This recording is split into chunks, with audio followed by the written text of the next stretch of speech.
வணக்கம். இது crime time. நான் நந்தா. தெலங்கானா மாநிலத்தில் தொழிலதிபர் குடும்பத்தில் சொத்து தகராறு காரணமாக 86 வயது தாத்தாவை 73 முறை கத்தியால் குத்தி கொலை செய்த பேரன் போலீசாரால் கைது செய்யப்பட்டிருக்கிறார். குடும்ப பிசினஸில் ஏற்பட்ட தகராறு படுகொலையில் முடிந்தது எப்படி?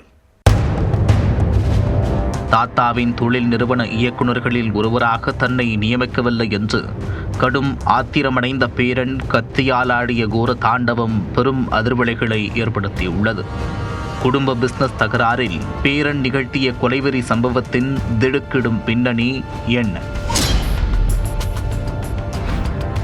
ஆந்திராவில் உள்ள ஏலூரைச் சேர்ந்த பிரபல தொழிலதிபர் ஜனார்தன் ராவ் வேல்ஜன் குரூப் என்ற பெயரில் பல்வேறு தொழில் நிறுவனங்களை ஜனார்தன் ராவ் நிர்வகித்து வந்தார்.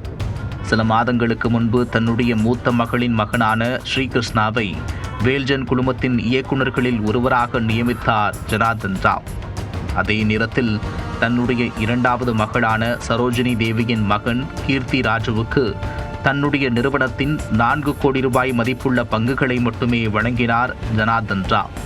இதனால் ஆத்திரமடைந்த கீர்த்தி ராஜு தன்னையும் குடும்ப நிறுவனத்தின் இயக்குநர்களில் ஒருவராக நியமிக்க வேண்டுமென்று தாத்தாவிடம் முறையிட்டிருக்கிறார்.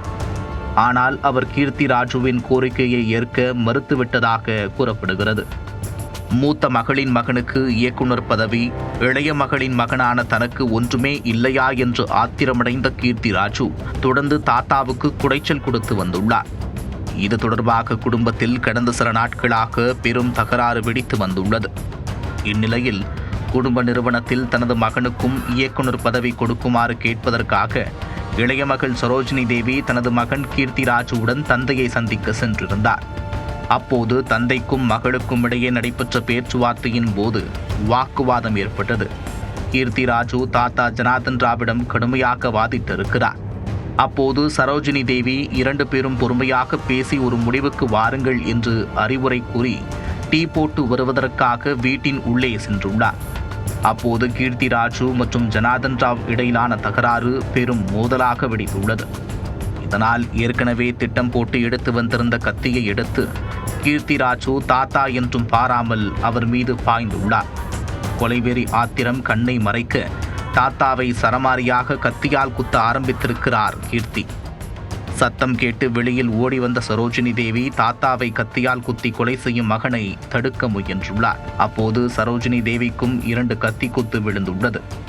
அதே நேரத்தில் அங்கு பணியில் இருந்த காவலர்கள் கீர்த்தி ராஜுவை தடுக்க ஓடி வந்துள்ளார். ஆனால் இங்கு வந்தால் உன்னையும் கத்தியால் குத்தி தொலைத்து விடுவேன் என்று கீர்த்தி ராஜு மிரட்டிய காரணத்தால் அங்கிருந்து வெளியில் ஓடி சத்தம் போட்டிருக்கிறார் காவல்காரர். காவல்காரரின் அபயக்குரல் கேட்டு அப்பகுதியைச் சேர்ந்தவர்கள் ஓடி வந்துள்ளனர். கொலைவெறி பிடித்த கீர்த்தி தொடர்ந்து தாத்தாவை கத்தியால் குத்தியபடி இருந்துள்ளார். அவரை சுற்றி வளைத்து பிடித்த அப்பகுதியினர் அவரை சரமாரியாக தாக்கி அவரிடமிருந்து கத்தியை பிடுங்கி உள்ளனர். அதற்குள் ஜனார்தன் ராவ் உடலில் சுமார் 73 முறை கத்திக்குத்து விழுந்து சம்பவ இடத்திலேயே உயிரிழந்து விட்டார். விரைந்து வந்த போலீசார் கீர்த்தி ராஜுவை கைது செய்து காவல் நிலையத்திற்கு அழைத்து சென்று விசாரணை நடத்தி நீதிமன்றத்தில் ஆஜர்படுத்தி சிறையில் அடைத்தனர். பேரனால் கத்தியால் குத்தப்பட்டு மரணமடைந்த ஜனார்தன் ராவ் ஏலூரில் உள்ள அரசு மருத்துவமனை மேம்பாட்டு பணிகளுக்காக 40 கோடி ரூபாய் வரை நிதி உதவி அளித்திருக்கிறார். அதேபோல திருமலை திருப்பதி தேவஸ்தானத்தின் பல்வேறு அறக்கட்டளைகளுக்கு 40 கோடி ரூபாய் வழங்கியிருக்கிறார்.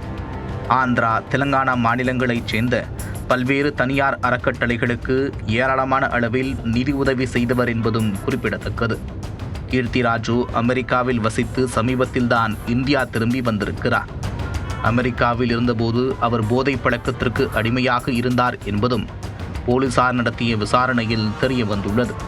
ஜனார்தன் ராவின் உடல் உடற்கூறாய்விற்காக சோமாஜிகுடா பகுதியில் உள்ள அரசு மருத்துவமனையில் வைக்கப்பட்டுள்ளது.